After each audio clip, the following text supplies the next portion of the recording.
இதோ இந்த அம்மா யாருன்னு தெரியுதா? இவங்க தான் பாண்டி ஸ்டோர் 2ல ஹீரோயினியாக நடிக்கிறாங்க. அந்த கதாபாத்திரத்தின் பெயர் ராஜீவ். நல்லாவும் நடிச்சுட்டு வராங்க. இவங்க சொந்த பெயர் ஷாலினி. இவங்க சொந்த ஊர் கோயம்புத்தூர். இவங்க ஐடி படித்து முடிச்சிருக்காங்க. இவங்க அதிகமாக சினிமா பார்க்கறதுனால, இவங்க சினிமா மேலே இருந்த ஆசைனால டான்ஸு கற்றுக்கணும்னு சொல்லிட்டு 21 ஸ்டுடியோவுக்கு டான்ஸ் கற்றுக்க போகிறாங்க. அங்கே டான்ஸ் மாஸ்டராக பிரபு இருக்காரு.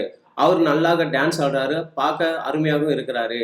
அவரை பார்த்தோன்னே இந்த பொண்ணுக்கு லவ் ஆகுது. அந்த டான்ஸ் மாஸ்டர் பிரபு கிட்ட போயிட்டு நான் உங்களை காதலிக்கிறேன்னு சொல்கிறாங்க. டான்ஸ் மாஸ்டர் அவருடைய அம்மா அப்பா கிட்ட போய் சொல்கிறாங்க. அதுக்கப்புறம் 2 வீட்லேயும் கலந்து இவங்க 2 பேரும் திருமணம் செய்து கொள்கிறாங்க. இவங்க திருமணத்துக்காக ஆல்பம் ஷூட்டிங் நடத்தினாங்க. இவங்க 2 பேரும் டான்ஸருங்கனால நம்ம வெறுமனையாக நின்று போஸ்ட் கொடுக்காம வெறுமனையாக பாட்டு பாடாமல் டான்ஸ் ஆடி வீடியோ எடுக்கலாம்னு சொல்லிட்டு அசுரன் படத்துலேருந்து ஒரு பாட்டை எடுத்து அவங்க டான்ஸ் ஆடினாங்க. அந்த பாட்டு நல்லபடி ஓடி ஹிட் ஆயிடுச்சு.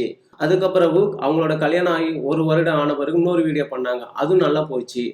ஷாலினியோட ஹஸ்பண்டு ஷாலினியோட டேலண்ட்டு அழகை பார்த்துட்டு ஷாலினியை பெரிய அளவு கொண்டு போகணும்னு நினச்சி அந்த பொண்ணை ரீல்ஸ் பண்ண சொன்னார். ரீல்ஸ் பண்ணி டெஸ்ட் எடுத்து பார்த்ததில்ல. அது ரீல்ஸ் எல்லாம் நல்லா போயிட்டு இருந்துச்சு. அடுத்து விஜய் டிவியில் ஒரு ஷோ பண்ணாங்க. யார் அடுத்து இவங்க கதாநாயகி இல்லை. அதில் கலந்து கொள்ள அவங்க கணவர் அவங்கள அழைச்சிட்டு வந்தாங்க சென்னைக்கு.